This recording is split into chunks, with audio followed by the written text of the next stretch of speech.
Usa ka lalaki sa Valencia City, Bukidnon, nga igo lang mo palit og isda sa merkado, giposil patay tumong sa ulo sa sospek nga nakamotor. Bukidnon PNP naglusad og Oplan Shield aron masubay ang sospek sa krimen.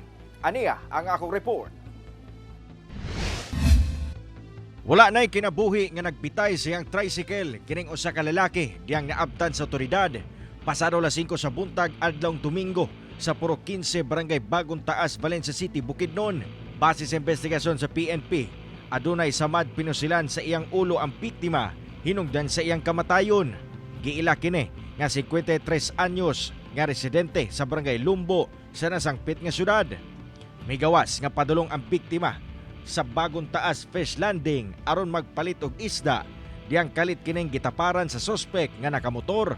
Dayon pusil sa biktima. Human ang krimen, gilayon kining misibat sa dili matino nga direksyon. Tungod niini, gilayong naglusad ang PNP og Oplan Shield. Kining Oplan Shield ato ang tap ang ato ang kaning ato ang silingan nga munisipyo sa Lantapan, Cabanglasan, San Fernando, Maramag, and other police stations sir, nga mag-activate po sila og ilahang choke points para sa kaning pwedeng alutsan sa ato ang suspetsado. Daghang anggulo ang ginalantaw karon sa kapulisan apan wala pa sila mihatag og mga dugang impormasyon alang nasab sa nagpadayon pang investigasyon.